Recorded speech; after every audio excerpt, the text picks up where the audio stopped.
Let me hit share screen. Share screen. And here we are. Yeah? Yes? We're good? Yep. Okay. All right. Well, I took a few weeks off, and last week we went with it, but I still feel like I'm getting like have training wheels on to do calls again. I don't know why, but here we are. May 10th, 2016. That's crazy. Today we're going to talk a little bit about recruiting a team and creating team culture, and just some pointers I have. Today I was watching a Melanie Mitro training. I really like her trainings, and I hope this will be helpful for you all. But we always start with our discussion.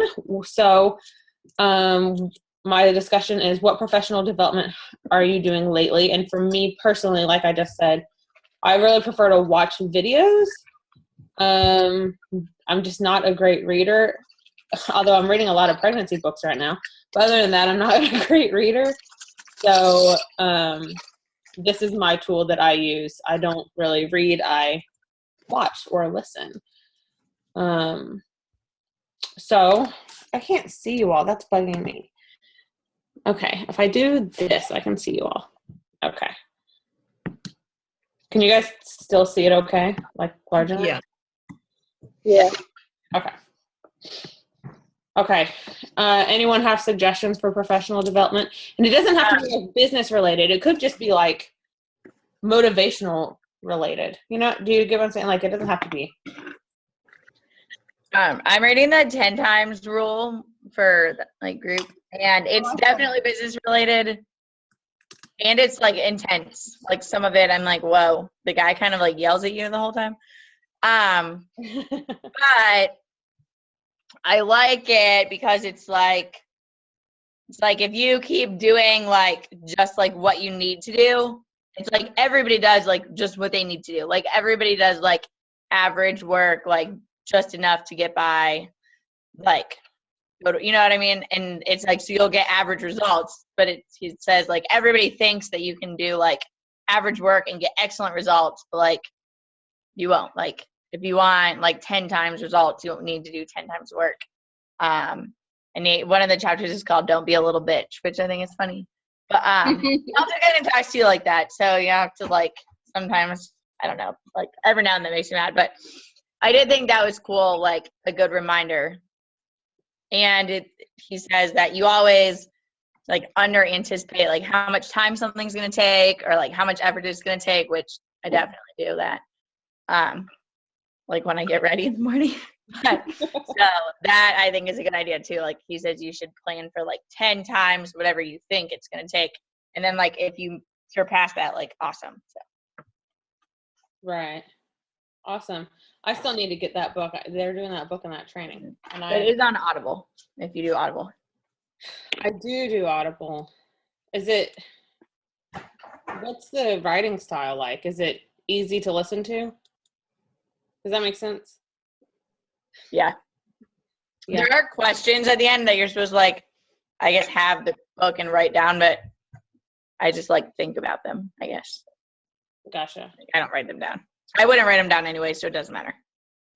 Right. I'd probably just skip that page. Really. Any other suggestions for professional development or personal development? It could be motivational or whatever. I'm really bad at that, so I've got nothing. That's okay. I am too. Now that I'm reading pregnancy books, it's like, oh, I can read. I'm such a slow reader. I have to be really, really interested to keep going, or I get frustrated. I am that same exact way. I guess I'm the oddball out. I love to read. I'm just completely, wholly unmotivated right now. I love the honesty. I love the honesty. I'm working on getting my Beachbody motivation back, slowly but surely. So I feel you on that one. Okay. Well, 10 times rule. I do want to at least like listen to that. It sounds really beneficial what they're talking about. Okay, so we talk about this every now and then, but I liked this training and the points that she gave, so I'm just going to go over this real quick and stop me if you guys have questions. She was talking about recruiting coaches and creating a culture of recruiting. And so the first thing that she talked about was, she actually had like 5 bullets, but I put them into 2 bullets because this was what she talked about. So you're trying to attract people like you. You're not, if you spread yourself too thin, then you're just not going to attract anyone. So target people who are like you. So thinking about posts that I usually do, post what you're doing, post your life experiences. If you have kids, post about that. If you're working out or if you're eating clean or whatever, post about that. This is something usually in the past, posting has been something easy for me, but it's gotten harder for me lately. So I can kind of relate to, like, sometimes I get to a point and I'm like, I don't know what to post about, and I'm not motivated to post right now. So whatever. But I think that consistency has really does help me build my business if that's what I want to do. And target like which part of coaching helps you. So if you're gonna do a financial post and say, this is the difference in my income, or this is, we were able to buy this because of my Beachbody income or something like that. And I know that can feel icky, but people really respond to that and they see, oh, this is making a difference for her. This is making a difference for her family. And so Melanie Mitro, she's the top coach, if you guys don't know who she is. And she was just talking about what does your audience need to hear to help them?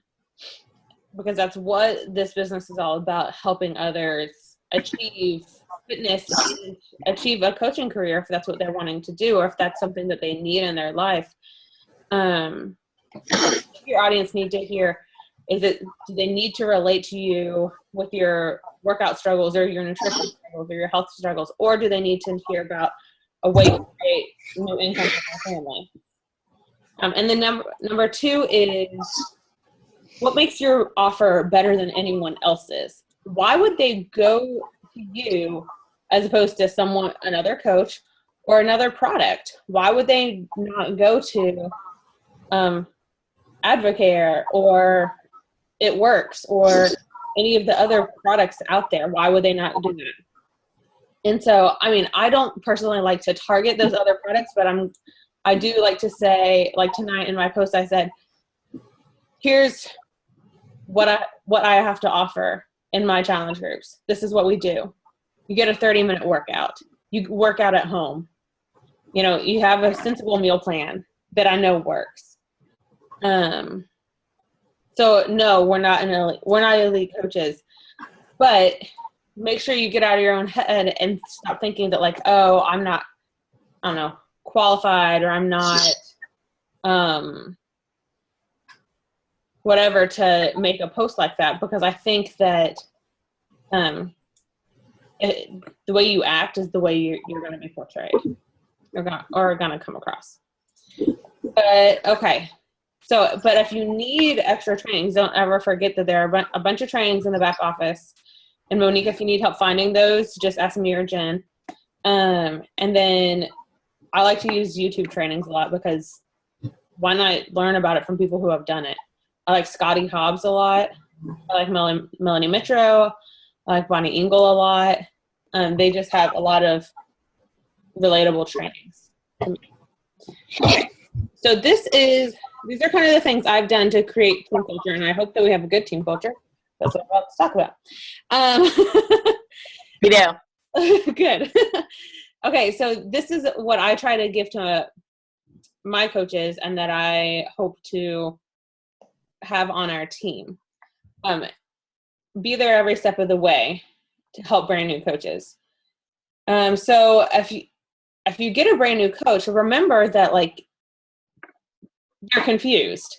It's overwhelming at first. It really is. If you think back, like there's so much to learn, and they may be motivated to look it up themselves, but they may not be. Luckily for Mona, I was one of those coaches that just wanted to learn it, and I wanted to see what I could do. And so I looked up most of it by myself. Alyssa went away. I guess she'll be back on. But a lot of people need help finding that stuff. Now, be supportive, be motivating, and help them see the light, but also giving them space is a good thing, because to let them grow organically. So be supportive, help them find their way, help them find all the information they need to know, and help them figure out, what it's like to sell a challenge pack, or why they would want to sell a challenge pack, or why that's a good thing and why that helps people. Why we're not really trying to sell stuff, but we're trying to help people. And that's what our culture should be about.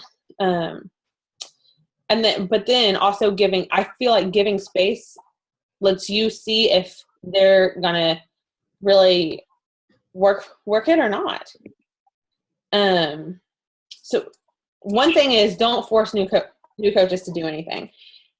And I say this emphatically because I remember being a new coach and being forced into stuff, and it kind of burnt me the wrong way a little. Encourage them that they can do it, but forcing doesn't really necessarily work. So create a personal relationship with each coach. Let them know that you are their cheerleader, but you're not their boss. So make sure that they know that, and that you're here to support them, but they aren't reporting to you at the end of the month.